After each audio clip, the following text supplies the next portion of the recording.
Kidney stones ಸಣ್ಣ ಮಕ್ಕಳಿಂದ ಹಿಡಿದು ವಯಸ್ಕರವರೆಗೂ ಬರಬಹುದು.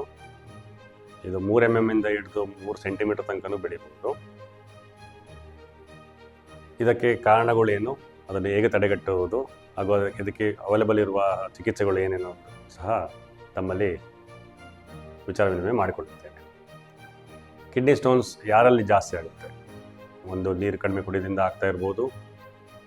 ಇನ್ನೊಂದು ಅತಿ ಹೆಚ್ಚು ಹ್ಯುಮಿಡಿಟಿ ಮತ್ತು ಬೇಸಿಗೆ ವಾತಾವರಣ ಇದ್ದಂಥ ಸ್ಥಳಗಳಲ್ಲಿ ಜಾಸ್ತಿ ಆಗ್ಬೋದು.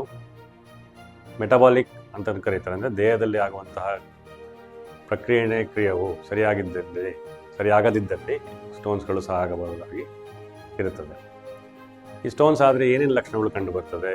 ಒಂದು ಕಿಬ್ಬೊಟ್ಟೆಯಲ್ಲಿ ನೋವು ಇರ್ಬೋದು, ಮೂತ್ರ ಮಾಡೋಕ್ಕಾರ ಉರಿ ಆಗಿರ್ಬೋದು, ಜ್ವರ ಬರ್ಬೋದು, ಮೂತ್ರದಲ್ಲಿ ರಕ್ತ ಹೋಗ್ಬೋದು, ವಾಂತಿ ಬರ್ಬೋದು, ಮೂತ್ರನಾಳದಲ್ಲಿ ಬ್ಲಾಕ್ ಆದಲ್ಲಿ ಮೂತ್ರ ಬಂದಾಗಬಹುದು. ಎರಡು ಕಡೆ ಕಿಡ್ನಿಯಲ್ಲಿ ಬ್ಲಾಕ್ ಆದಲ್ಲಿ ಕಿಡ್ನಿ ಫೇಲ್ಯೂರ್ ಸಹ ಆಗುವಂಥ ಲಕ್ಷಣಗಳು ಕಂಡುಬರುತ್ತವೆ.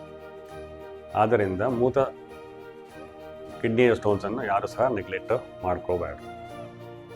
ಇದನ್ನು ಹೇಗೆ ತಡೆಗಟ್ಟಬಹುದು ಅಂದಲ್ಲಿ, ನೀರನ್ನು 1.5 ಇಂದ 2.5 ಲೀಟರಷ್ಟು ಡೈಲಿ ಸೇವಿಸ್ತಾ ಇದ್ದರೆ ಆ ಕಲ್ಲುಗಳು ಮೂತ್ರದಲ್ಲಿ ಹೋಗುವಂಥ ಚಾನ್ಸಸ್ ಇರ್ತದೆ.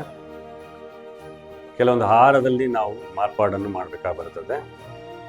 ಕೆಲವೊಂದು ಆಹಾರ ಕಿಡ್ನಿ ಸ್ಟೋನ್ಸ್ ಜಾಸ್ತಿ ಮಾಡ್ತದೆ. ಅಂಥ ಆಹಾರಗಳು ಯಾವುವು ಇದ್ದಾವೆ ಅಂತಂದರೆ, ಸೌತೆಕಾಯಿ ಇರ್ಬೋದು, ಹೂಕೋಸು, ಗಡ್ಡೆಕೋಸು, ನವಿಲುಕೋಸು ಇರ್ಬೋದು, ಬದನೆಕಾಯಿ, ಮಶ್ರೂಮು, ಬೂದುಗುಂಬಳಕಾಯಿ, ಕ್ಯಾಶ್ಯೂ, ದ್ರಾಕ್ಷಿ, ಸಪೋಟ, ನಾನ್ ವೆಜಿಟೇರಿಯನ್, ಇವೆಲ್ಲ ಮೂತ್ರ ಚೀಲದಲ್ಲಿ ಅಂಥ ಕಲ್ಲುಗಳನ್ನು ಜಾಸ್ತಿ ಮಾಡುವಂತಹ ಆಹಾರಗಳು. ಇವನ್ನೆಲ್ಲ ನಾವು ಕ್ರಮೇಣವಾಗಿ ಕಡಿಮೆ ಮಾಡ್ತಾ ಹೋಗಬೇಕು. ಯಾವ್ಯಾವ ಆಹಾರ ಜಾಸ್ತಿ ಮಾಡ್ಬೋದು? ನಿಂಬೆಹಣ್ಣು ಶರಬತ್ತಿನಂಥ ಜ್ಯೂಸ್ಗಳು, ಪೈನಾಪಲ್ ಆಗಿರ್ಬೋದು, ಬಾಳೆಹಣ್ಣು ದಿಂಡಿಂದ ಆಗಿರ್ಬೋದು, ಬಾದಾಮಿ ಆಗಿರ್ಬೋದು.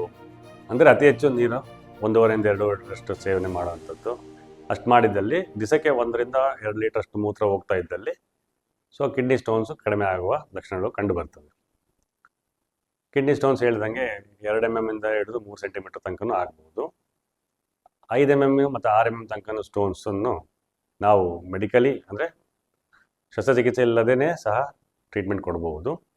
ಅದಕ್ಕಿಂತ ಹೆಚ್ಚಾಗಿ ತೊಂದರೆಗಳು ಜಾಸ್ತಿ ಆದಲ್ಲಿ ಶಸ್ತ್ರಚಿಕಿತ್ಸೆ ಮೂಲಕ ಅದನ್ನು ಪರಿಹಾರವನ್ನು ಸೂಚಿಸಬಹುದು. ಈ ರೀತಿ ತೊಂದರೆ ಏನಾದ್ರು ಕಂಡು ಬಂದಲ್ಲಿ ಹತ್ತಿರದ ಯೂರಾಲಜಿಸ್ಟನ್ನು ಸಂಪರ್ಕಿಸಿದರೆ ಅವರು ತಮಗೆ ಸೂಕ್ತವಾದ ಚಿಕಿತ್ಸೆಯನ್ನು ನೀಡುತ್ತಾರೆ. ಧನ್ಯವಾದಗಳು.